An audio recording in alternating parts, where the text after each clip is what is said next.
Welcome to our Appalachia. My name is Phil Conn. I'm your host for this series, and as you know, we discuss interesting aspects of the Appalachian culture and tradition. We have as a guest for this program Dr. Jim Wayne Miller, who was with us recently for the Appalachian celebration at Morehead State University. Dr. Miller today discusses Appalachian literature, both past and present. Dr. Miller did a baccalaureate degree at Berea College and a doctorate at Vanderbilt University, and is currently professor of German at Western Kentucky University. As you'll find out, he is a specialist in not only American literature, but also in German literature and both English and German languages. Jim, with the increasing popularity of Appalachian studies courses and curricula, I find a lot of talk of Appalachian literature. It's used so broadly that I'm at a loss as to whether they're talking about the origins of the writer or the subject matter of the writing or something beyond that, somehow the feel of the writing or the type of traditions that are portrayed. What is Appalachian literature? Obviously, people mean different things when they use that term, Appalachian literature, but I think we can discover from it that they do mean writing that's concerned in some way or another with what is generally understood as the southern Appalachian region. This may be a literature produced by writers who, in terms of their background, have had nothing to do with the region other than having written about it. They may come from some other part of the country. Robert Coles would be a good example, and when he writes in The South Goes North, those 4 books about this great migration, he comes to write about mountaineers. Well, part of his work then falls into the area of Appalachian literature. On the other hand, obviously it does refer to people who, because of their background and upbringing, necessarily write about the region because that's what they know. They may or may not be positive about their region. They may be ambivalent. They may be even in rebellion against that tradition. Thomas Wolfe would be a good example of that, who was at first rebellious and then ambivalent, and then was finally, at the time of his death, was making his way back to a more positive feeling about it. They may be like Jesse Stewart, who has been consistently positive about his region and about the life of ordinary folks in that region. It is a bit puzzling to some people to think that suddenly here we have an Appalachian literature. Where was it in the past? Well, it's been there. It simply hasn't been discussed within that category. And that's been one of the problems for us in this region, is locating our literature. It has one literary historian has said it's existed in a critical limbo. That is, it's not been exactly Southern literature, which is concerned more with the lowland South. It's not been a general American literature, but it's somewhere in between. Right. Which is what the Appalachian region has been all the time. It's neither north nor south exactly. It's neither east nor west exactly, but it's something unto itself. And now more and more people are recognizing that, and so we discuss an Appalachian literature, and we find its antecedents. You can go back to 1775, when the first book that was ever written west of the mountains was James Adair's History of the Southern Indians. He was a trader, worked out of Charleston, South Carolina, and came up and lived with the Indians for 40 years before he ever published this book about the Cherokees and the Creeks and the various ones. Back in 1826, I think it was, Judge John Haywood wrote a history of the state of Tennessee. Well, the state had hardly been founded by the time he did that, and the conditions were still so much part of the frontier that it's said that Judge Haywood arranged his books and papers and materials out on a buffalo hide or a bull hide under a tree and sat on that. He was working out of doors, you see, but he was already writing a history of that time. In the 1830s, people came down from the eastern cities, from New York and Boston and places like that. James Kirk Paulding's Letters from the South noted a difference between the upland and the lowland people in Virginia and North Carolina and Tennessee, and found that they even had names for one another. The planter culture was known as the Tuckahoes, and the upland hill people, which we think of as the contemporary southern mountaineers, were the Cohees. And their differences showed up in elections, especially during elections. Mm-hmm. So we can find, you see, even in a time when people were not consciously talking about a body of writing about Appalachia, people were beginning, like all the blind men who went up and felt of the elephants, you know, they were getting hold of different things, and they were reporting different shapes, but they were all a hold of something. Mm-hmm. And it turns out to be the Appalachian region, which has its literature the way other regions and the way other groups have their literatures. So to a great extent, what we have come by lately is a matter of just discovering what's been here all along and putting it in a body that we label Appalachian literature. Exactly. We found a name for something that's been there all along, and this is almost inevitable that it happens this way. You see, the way we've developed in this country, we've done it exactly the opposite from the way most countries have come into being. In Europe, you've had places where people have lived on the land in particular regions for hundreds and even thousands of years. Mm-hmm. And then they get themselves a country. Right. You know, a political entity comes about because these people have a common history and heritage. Well, except for the Native Americans, this was an empty country, an empty continent. And we got ourselves a country politically before we ever started becoming a land and a people in the old sense. Right. And I think that's one of the reasons for this reversal. We've been a country, we've known we've been a nation for all of these years, but now we're still discovering the regions within that nation and the various places and all the diversity that you find within the unity of the political thing. Mm-hmm. This is what Robert Frost was talking about in New England in his poem, The Gift Outright, when he says, the land was ours before we were the land's. Right, right. And we've discovered all these mm-hmm. things. You know, another argument you've touched on comes about when young Appalachians, particularly if they're very zealous about their background, if they're very patriotic, mm-hmm. They kind of resist a lot of writing that they think is written by outlanders, and mm-hmm. they feel that it treats the region in a derogatory manner. They also observe that some bona fide Appalachians by birth are overly critical or analytical in a somewhat derogatory manner. Yeah.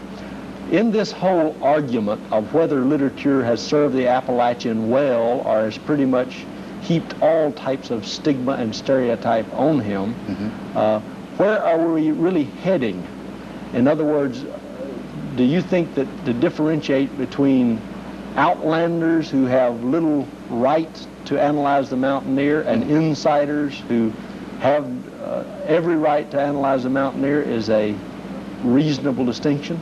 No, I don't think it's a useful distinction, because you can demonstrate that people who have been born and brought up somewhere else because of their gifts as a writer are able to come into this part of the country, or to go, for that matter, to any part of the country or any place in the world, and write a creditable piece on it, mm-hmm. Full of insight and full of good things. On the other hand, being born and brought up inside a region does not give you an automatic assurance of being a successful writer about that place. As a matter of fact, being born and brought up in a region automatically makes you blind to certain things about your own place and people. Mm-hmm. So I think you have to judge each writer and each piece of work against a criterion of excellence mm-hmm. in terms of good writing. I know there are these resentments sometimes, and that's I guess, a concomitant and an inevitable part of people's becoming aware of themselves as a particular kind of hyphenated American, you know, like an Appalachian American or an Italian American or something, and a lot of pride goes along with that. But I think that's a phase. It's almost an adolescent phase. I think you pass beyond that into a much better condition, which is a kind of a self-assurance, a very quiet self-assurance where you don't have to protest too much, right, and get too excited about these injustices that you feel have been done to you. It seems, though, that a lot of sensational fiction has been written about the mountains, the mountain experience, certainly around the turn of the century, the early part of this century, that emphasized feuds and moonshining and incest or inbreeding, any number of things that were viewed as decadent, you know, not to be desired by the mainstream American. What are some of the reasons, the motives, or the inclination to sensationalize the mountaineer and his experience? Well, for one reason, he's just simply good copy in a journalistic sense. And this is not related, this is not restricted just to America. All around the Western world, at least, mountaineers, you'll find, in whatever country it is, whether it's the Basques you see in Spain, tend to be the people who are romanticized. This especially has been the case since the Romantic period, since about 1797, when Coleridge and Wordsworth came out with their lyrical ballads. The Romantics in Western Europe discovered the mountains. Before that, people were not interested in mountains. They were hard to get through, and they were uninteresting, and they were even considered aberrations. But once those romantic poets and literary people and painters started traveling to Switzerland and places like this, they discovered the beauty of the mountains, and the mountains became a kind of metaphor for something that's mysterious and unassailable. And people who lived in mountains became to be acquainted with to be equated with freedom. That's a good romantic value, you see. And people have studied this phenomenon, and one French critic has come to the conclusion that people begin to sensationalize and romanticize anytime the ground becomes uneven. That's his term. But do you think this is purely a literary creation, or would you suggest that maybe there is something intrinsic, you know, inherent in the mountain temperament, you know, that comes from the relationship with the sky and the land? No, I couldn't say that it's purely a literary creation. I don't think literature creates, in and of itself, any kind of a long, enduring attitude such as the one we're talking about. But all it can do is for the most part, work with what's already there in some nascent potential form. Literature could not decide to use mountains and mountaineers as the material of sensationalist literature unless there were already some notions out there that they could crystallize. So there might be some interplay between topography and human nature. And that's the legitimate study of anthropologists and sociologists of different kinds. But we certainly see it in our popular culture, in television programs and in movies. Deliverance would be both the novel and the movie. Certainly shows us that the mountains are the domain of all sorts of dark and even perverted people. And then you get the other aspect of it in something like The Dukes of Hazzard, where it's where it's done in a comedic mode. But I think what mountains do in our country and in our time is they serve us as the setting for one of two approaches. That is, they are the setting for our nightmares and for all of our dark fears and suspicions, and that gives us a deliverance.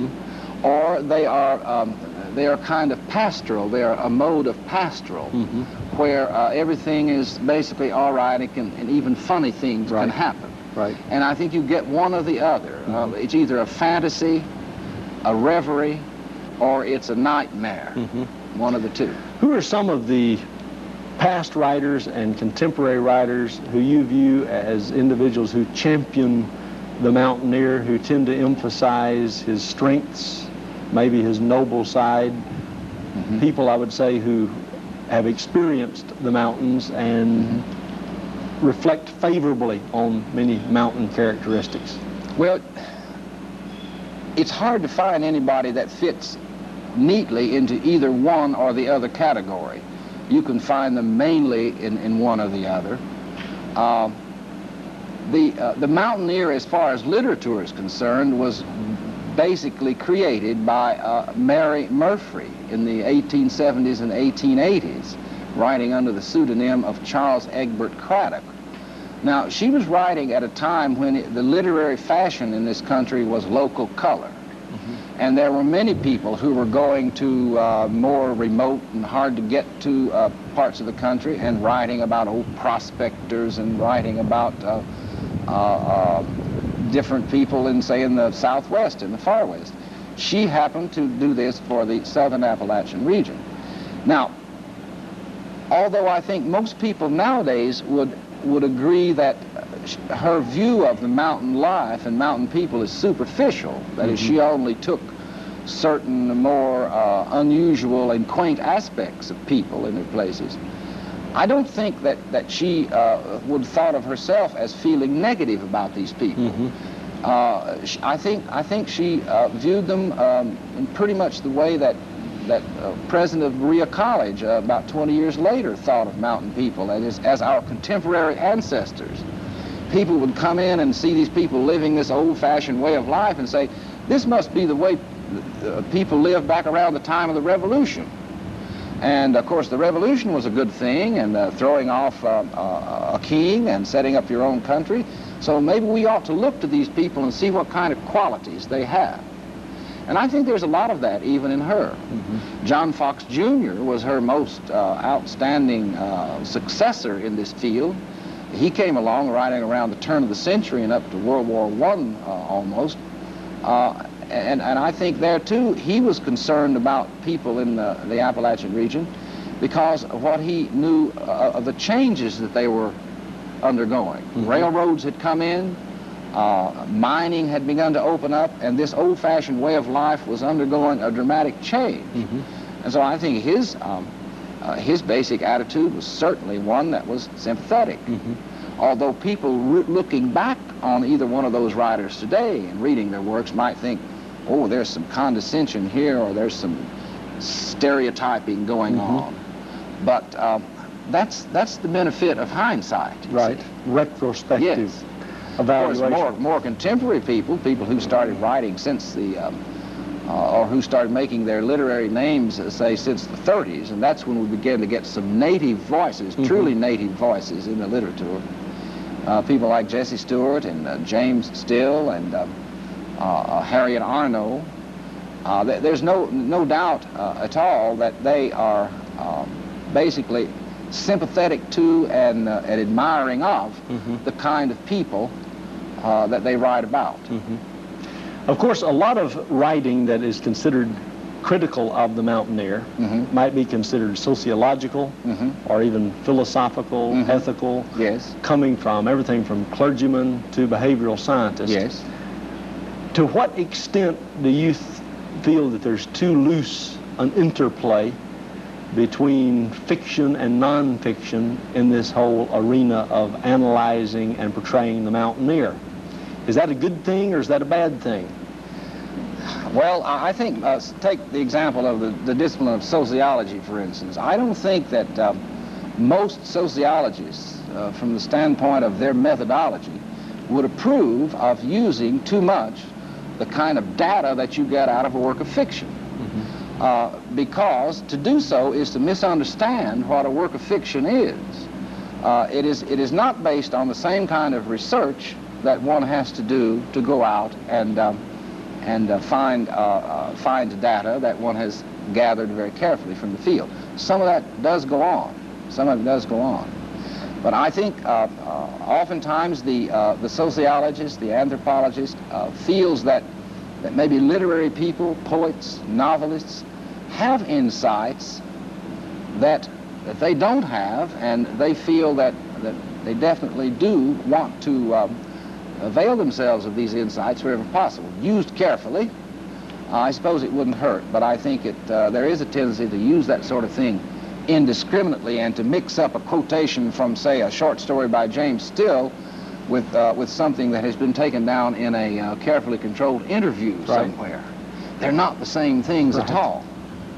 Not at all. And so many Appalachian writers, at least individuals who write about the Appalachian experience, try to capture the dialect or the vernacular of mountain people, and in so doing they create some prose that's very controversial. They intentionally misspell words.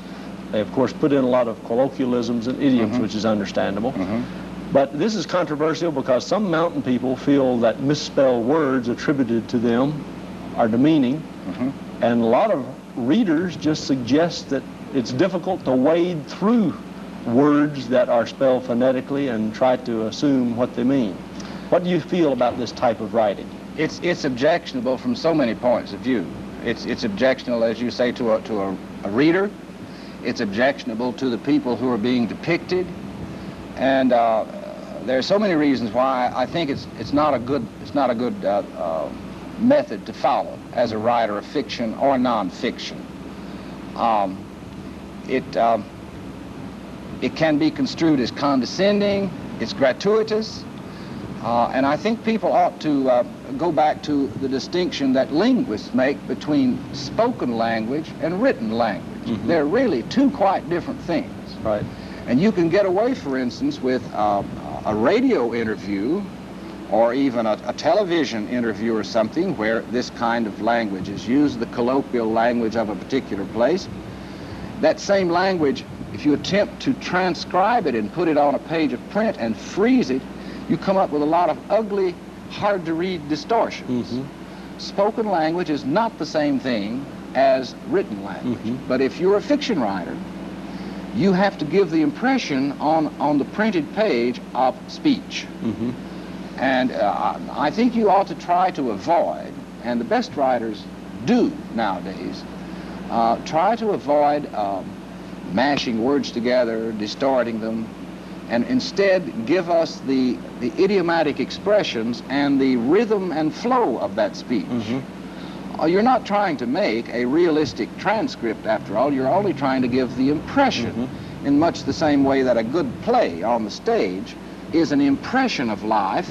It is not the same thing as life. Do you make a distinction in this area between prose and poetry, though? Do you think you have more license in poetry that tries to capture the Appalachian speech? No, personally I don't. I think that the same principle should apply there, although prose and poetry are obviously two different things.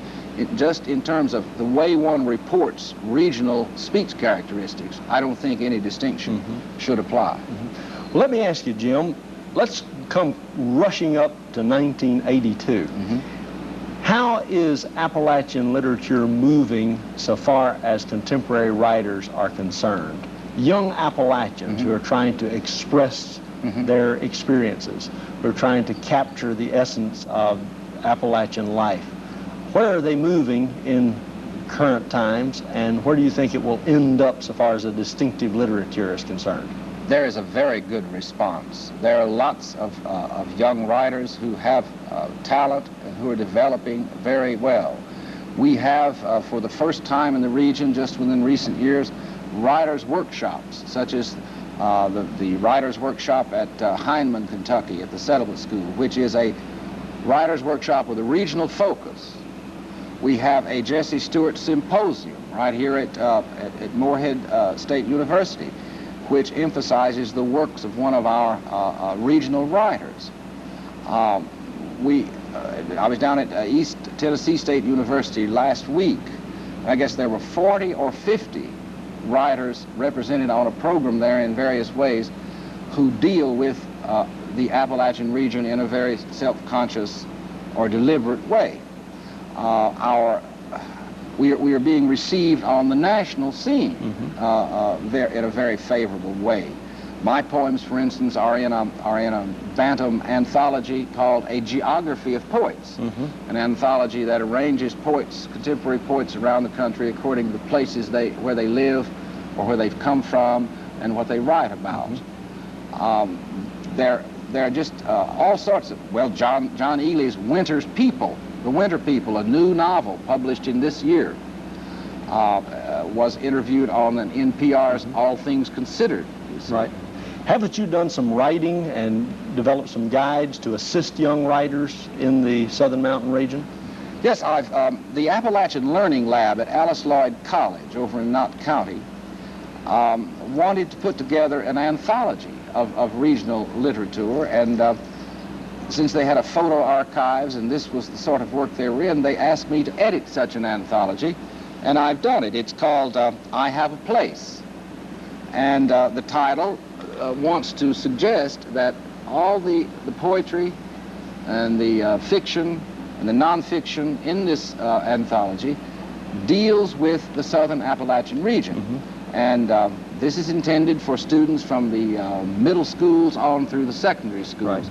And it is a supplementary anthology of literature. It's not intended to take the place of an acquaintance with our national literature or with world literature, but rather to supplement that. It's good for people to know that they do live in a place which many people for hundreds of years have found extremely interesting, and that they can find their own lives reflected in that literature. Well, thank you so much for this very interesting discussion of Appalachian literature, past and present, and we're delighted to have you with us. It's a pleasure. Thank you for joining us for this segment of Our Appalachia. We hope you've enjoyed this discussion of Appalachian literature, both past and present, and we hope you'll join us again as we take up another interesting aspect of our Appalachian heritage and culture. Thank you.